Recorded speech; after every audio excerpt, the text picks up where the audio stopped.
The next time you get sick, you'll reach for a pill, a bottle on a shelf, swallowed without a second thought. But for 300,000 years, not one of your ancestors had that option. When they got sick, there was no doctor, no pharmacy, no idea what was even making them ill. And yet, somehow, you exist, which means every single person in your bloodline survived getting sick with nothing. So how did they do it? The answer is older, stranger, and far more brutal than you'd expect. To understand it, we have to throw out almost everything the word primitive makes you picture, because the story of ancient sickness isn't a story of helpless people dying in the dark. It's the story of the first time our species looked at someone who was suffering and decided they were worth saving. Let's start with the oldest evidence we have, and it's buried in a grave. In a cave in the mountains of what is now Iraq, anthropologists uncovered the skeleton of a Neanderthal man. They called him Shanidar I. He died around 45,000 years ago, and when scientists examined his bones, they realized he should have died decades earlier. He had a crushed eye socket that likely left him blind on one side. His right arm was withered and useless, possibly amputated below the elbow. He had a damaged leg that would have made every step a struggle. Injuries like this, in a world full of predators, are a death sentence. You cannot hunt. You cannot run. You cannot defend yourself. And yet the bones tell us he lived for years like this, maybe decades. There is only one explanation. Someone fed him, someone protected him, someone carried him when the group moved. In a world with no medicine, no hospitals, and no surplus of anything, a group of people chose to spend their own survival keeping a man alive who could give them almost nothing in return. That is not instinct.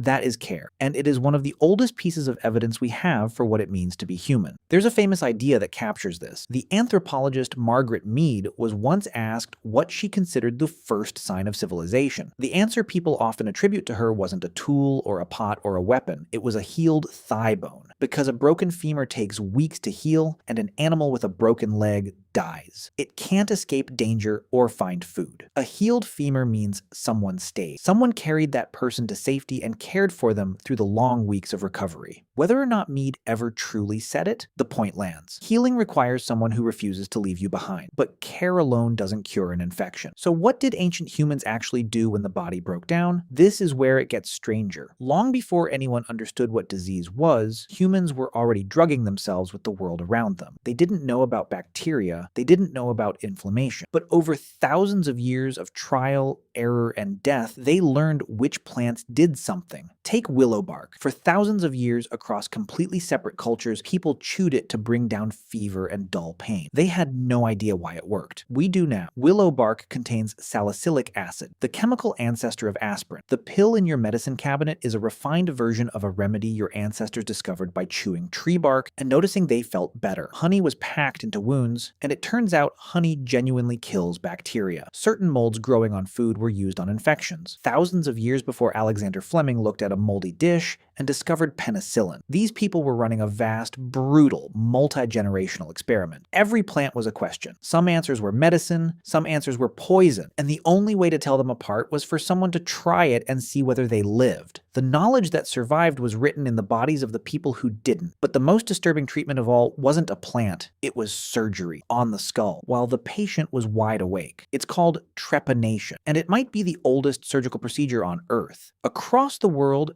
in France, in Russia, in China, and especially in ancient Peru, archaeologists have found human skulls with neat holes deliberately cut into them. Some were scraped open with stone tools. Some were drilled. Some were cut in a careful square. We don't fully know why they did it. Maybe to relieve pressure after a head injury. Maybe to treat seizures or headaches. Maybe to release what they believed were evil spirits trapped inside. And here's the part that should stop you cold. Many of the patients survived. We know because the bone around the hole healed. Smooth, regrown edges mean the person lived for months or years after someone cut into their skull with a rock. In some Peruvian sites, the majority of trepanned skulls show signs of healing, a survival rate that would have embarrassed European surgeons well into the 1800s. Think about what that means. Without anesthesia as we know it, without any understanding of germs, ancient surgeons opened the human skull and the patient walked away. Some skulls even show multiple holes, healed at different times. The same person went under the knife again and again, and kept kept surviving. So our ancestors weren't helpless, they had care, they had medicine, they had surgery, which raises an obvious question. If they could do all this, why did so many of them still die so young? And here mainstream science has a sobering answer, one that's easy to miss, because the popular image is wrong in a specific way. You've probably heard that ancient humans only lived to 30 or 40. That number is real, but it doesn't mean what you think. It's an average, and it's dragged down by a brutal fact. An enormous number of babies and young children died. If you could survive childhood past the infections, the parasites, the dirty water, the fevers no plant could fix, you actually had a decent shot at reaching 60 or 70. So the ancient world wasn't full of people dropping dead at 35. It was full of people who buried their children and then lived on. The medicine they had was real, but it ran into a wall it could never break. They couldn't see the enemy. The thing killing them was invisible. Bacteria, viruses, parasites, none of it could be fought with willow bark or honey or a hole in the skull. They were fighting a war against an enemy they didn't even know existed. That changes how you read everything we just covered. The care for Shanidar 1, the plant remedies, the surgery, these weren't the tools of people who understood disease. They were the tools of people who were guessing in the dark, and guessing far better than they had any right to. And that brings us back to you, because the strangest part of this story isn't in the caves or the graves, it's in your own body right now. When you get a fever and feel the urge to lie down and do nothing, that's not weakness. That's a 300,000-year-old defense your ancestors relied on, your body raising its temperature to cook out an infection. When a wound makes you wince at the slightest touch, that pain is a program telling you to protect it long enough to heal. The same program